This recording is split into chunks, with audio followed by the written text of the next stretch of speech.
भक्तों, ओम नमः शिवाय, श्री शिवाय नमस्तुभ्यम, जय श्री महाकाल। भक्तों, क्या आपके भी घर में कोई ऐसा व्यक्ति है जिसका विवाह नहीं हो रहा है? उसके विवाह के लिए आप लोग बहुत ज्यादा मनोकामना पूर्ति के उपाय करके देख लिए, बहुत ज्यादा पंडितों के पास चले गए, बहुत ज्यादा ज्योतिषी के पास चले गए, लेकिन फिर भी आपके उस व्यक्ति का विवाह नहीं हो रहा है। और क्या आपके घर में ऐसा भी व्यक्ति है जिनका अभी अभी विवाह हुआ है और उनके बीच में बहुत ज्यादा लड़ाइयां हो रही हैं और यहाँ तक कि कई घरों में तो डाइवोर्स तक भी बात पहुंच गई है? अगर आपके जीवन में विवाह से रिलेटेड ये सारी समस्याएं हैं, जिनका विवाह हो गया है उनके बीच में लड़ाइयां हो रही हैं और जिनका विवाह नहीं हो रहा है, आपने बहुत ज्यादा घरों में रिश्ते ही भेज के देख लिए, उस बच्चे की एज भी बढ़ती जा रही है, ये सारी समस्याएं अगर आपके जीवन में है तो चिंता मत करिए। गुरुदेव जी बोलते हैं कि मेरे बताए गए उपाय को अगर आप कर लेते हैं तो आपकी जो भी मनोकामना है वो अवश्य पूर्ण होती है। जी हाँ भक्तों, ऐसा मैं क्यों कह रहा हूँ? क्योंकि जैसे कि आप सबको पता है, गुरुदेव जी की जो कथा होती है उसमें बहुत सारे लोग उनको पत्र के द्वारा अपनी मनोकामना पहुंचाते हैं गुरुदेव तक। तो उस मनोकामना में गुरुदेव जी से यही पूछा जाता है कि हे गुरुदेव, आप हमको ऐसे उपाय बताइए जिसको करने मात्र से हमारे घर में विवाह से रिलेटेड जो भी समस्याएं चल रही हैं वो सारी की सारी जड़ से समाप्त हो जाए। तब भक्तों, गुरुदेव जी उन भक्तों को उपाय बताते हैं अपनी कथा में और कहते हैं कि आज के दिन मैं आपको 2 से 3 उपाय बताऊंगा।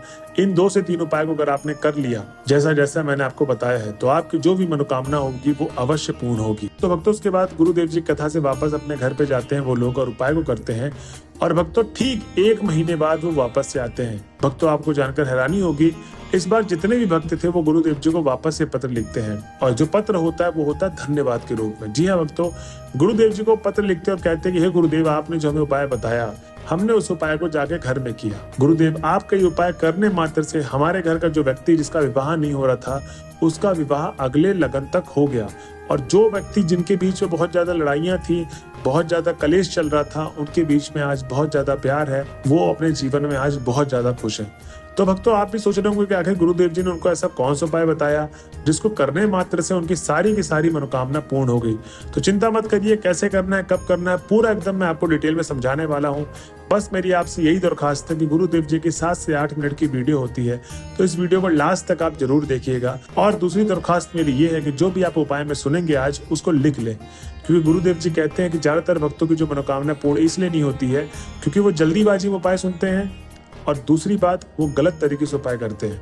तो आपको ये दोनों गलतियां नहीं करनी है अगर आपको अपनी मनोकामना पूर्ण करना है। ठीक, तो चलिए चलते हैं उपाय की तरफ। उपाय को शुरू करने से पहले जिस किसी ने अभी तक हमारे चैनल को सब्सक्राइब नहीं किया, चलो कर ले सब्सक्राइब और बेल नोटिफिकेशन को ऑन कर ले, जिससे गुरुदेव जी के आने वाली अपकमिंग वीडियोस आपको मिलती रहे। तो भक्तों, जो गुरुदेव जी का पहला उपाय उसमें गुरुदेव जी बोलते हैं कि ये उपाय आपको किसी भी सोमवार के दिन करना है। किस दिन? किसी भी सोमवार वाले दिन इस उपाय को आप कर सकते हैं और जो इस उपाय को करने की समय सीमा होगी वो होगी ब्रह्म मुहूर्त के समय से लेकर आपको सुबह 8 बजे तक इस उपाय को कर लेना है। जी हाँ भक्तों, सुबह ब्रह्म मुहूर्त से 4 साढ़े 4 बजे से ब्रह्म मुहूर्त का समय स्टार्ट हो जाता है। उसके बाद आपको 8 बजे के बीच में कभी भी इस उपाय को कर लेना है। तो भक्तों, चलिए चलते उपाय की तरफ और जानते हैं कि गुरुदेव जी ने इसमें सामग्री क्या क्या बताई थी।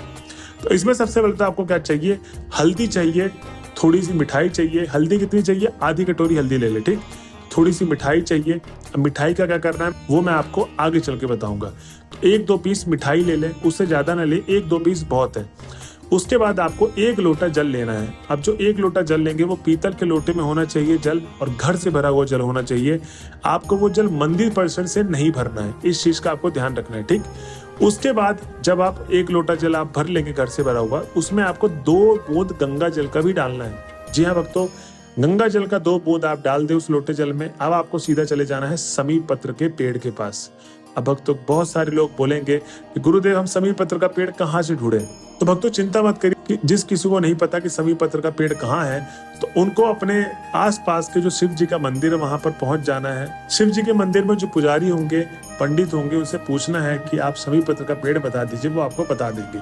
अब भक्तों, समीर पत्र का पेड़ मिल गया। अब आपको करना क्या है कि जो लड़का या लड़की जिसका विवाह नहीं हो रहा है, जिसके जीवन में कलेश है, शादी डाइवोर्स तक बात पहुंच गई है, उस व्यक्ति को ये उपाय करना है। ठीक, इस चीज का सबसे ज्यादा ध्यान दे। इस उपाय को उनकी माताएं नहीं कर सकती हैं। उसके बाद भक्तों, जब आप समीर पत्र के पेड़ के पास पहुंच गए तो आपको उत्तर दिशा की तरफ मुख करके समीर पत्र के पेड़ के पास बैठ जाना है। ठीक, कहाँ पर मुख होगा? उत्तर दिशा की तरफ आपको मुख करके शमी पत्र के पेड़ के सामने बैठ जाना है। अब जब आप बैठ गए तो हल्दी लेकर गए थे, हल्दी को थोड़ा सा गीला कर ले, लेप बना ले उसका, और लड़का या लड़की जिसका विवाह नहीं हो रहा है और जिसके जीवन में कलेश हुआ है, अभी अभी शादी इनकी हुई है, उनको दोनों हाथों में अपने पीली हल्दी लगा लेना है। ठीक है भक्तों, हल्दी लगाने के बाद आपको करना क्या है? शमी पत्र के पेड़ में आपको 5 बार छापे मारने हैं। ठीक, अपने दोनों हाथों के 5 बार छाप मारनी है शमी पत्र के पेड़ में। भक्तों, गुरुदेव जी कहते हैं कि जो भी भक्त शमी पत्र के पेड़ में 5 छापे लगा देता है, उसके बाद आपको करना यह है कि 1 लोटा जल आपको अर्पित करना है शमी पत्र के पेड़ की जड़ में। जी हाँ भक्तों, जो पेड़ की जड़ होती है एकदम नीचे वाले भाग पे आपको शमी पत्र के पेड़ पे वो 1 लोटा जल, जिसमें 2 बूंद गंगा जल के डाले थे आपने, वो अर्पित कर देना है। अब भक्तों, जब आप जल अर्पित कर रहे होंगे तब आपको श्री शिवाय नमस्तुभ्यम और पार्वती माता, महादेव माता का स्मरण करते करते आपको वो पूरा का पूरा जल अर्पित कर देना है। अब जब आप जल अर्पित कर चुके हैं तो जो शमी पत्र के पेड़ के पास की जो मिट्टी है, वो जो जड़ की मिट्टी है वो गीली हो गई होगी। गीली मिट्टी को टच करके आपको तिलक माथे में लगाना है। जिस लड़की या लड़के का विवाह नहीं हो रहा है, इस चीज का आपको ध्यान रखना है। अब उसके बाद आपको करना क्या है कि जो आपके जीवन में जो भी समस्याएं हैं, विवाह से रिलेटेड जो भी मनोकामना है, वो आपको शमी पत्र के पेड़ के सामने महादेव और पार्वती माता का स्मरण करते करते आपको बोल देना है। और उसके बाद जो एक मैंने बताया था कि 1 से 2 मिठाई लेके जानी है, तो वो 1 से 2 मिठाई जो पीस लेकर आए हैं, वो आपको उसी लड़का या लड़की को खिला दे जिसके जीवन में कलेश, जिसकी विवाह नहीं हो रहा है। ठीक, उनको वो मिठाई खा लेनी है। ध्यान रहे कि ये मिठाई आपको घर जाके नहीं खानी, शमी पत्र के पेड़ के सामने बैठकर ही खानी है। और जब आप तिलक लगा लेंगे उसके बाद आपको मिठाई खाना है। ठीक, तो भक्तों, ये था उपाय गुरुदेव जी ने जो बताया था विवाह से रिलेटेड। अब हम चलते हैं अपने अगले उपाय की तरफ जो गुरुदेव जी बताते हैं। इस उपाय में सबसे पहले तो आपको क्या करना है? 1 बेल पत्र की डंडी चाहिए, 1 काली मिर्च और 1 लोटा जल। जी हाँ भक्तों, 1 बेल पत्र की डंडी, ज्यादा बड़ी डंडी ना ले आप, छोटी सी डंडी ले, और 1 काली मिर्च और 1 लोटा जल, पीतल के लोटे में घर से भरा हुआ जल लेके आपको जाना है महादेव के मंदिर पे। अब इस उपाय को करना कब है? तो किसी भी सोमवार के अष्टमी वाले दिन इस उपाय को आप कर सकते हैं। कब करना है? किसी भी सोमवार के अष्टमी वाले दिन। अब भक्तों, सबसे पहले तो आपको करना क्या है कि 5 से 10 मिनट भगवान भोले बाबा की आराधना करनी है। जैसे आप मंदिर पहुंच गए शिव जी के, 7 से 10 मिनट आपको आराधना कर लेना है। भगवान भोले बाबा की आराधना करने के बाद ही आपको उपाय को शुरू करना है। अब जब उपाय में जब आप शुरू करने वाले होंगे तो आपको उत्तर दिशा की तरफ मुख करके शिवलिंग के सामने बैठ जाना है। ठीक, कहाँ पर? उत्तर दिशा की तरफ मुख करके शिवलिंग के सामने आपको बैठ जाना है। अब जब आप बैठ गए, जो बेलपत्र की डंडी लाए थे आप और 1 काली मिर्च लाए थे, तो जैसे आपको सामने शिवलिंग दिख रही है, उसके जस्ट पीछे, मतलब अपोजिट साइड में, उल्टे भाग में आपको वो 1 बेलपत्र की डंडी जो लेकर गए थे छोटी सी और 1 काली मिर्च, वो आपको पीछे वाले भाग पर शिवलिंग के रख देनी है। और अब आपको खड़े हो जाना है और जो 1 लोटा जल लेकर गए थे वो आपको जल अर्पित करना है शिवलिंग पर। भक्तों, गुरुदेव जी बताते हैं कि जब आप जल अर्पित करेंगे तो धीरे धीरे आपको जल अर्पित नहीं करना है, बहुत बहुत ना एकदम तेजी से करना है। एक धारा बनाते हुए जानी चाहिए शिवलिंग के ऊपर।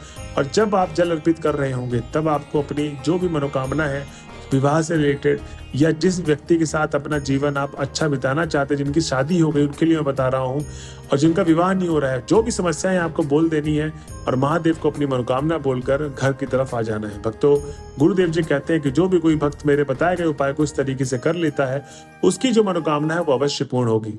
तो भक्तों, ये थी आज की वीडियो। अगर आप वीडियो के लास्ट तक पहुंच गए तो श्री शिवाय नमस्तुभ्यम लिखना ना भूलें।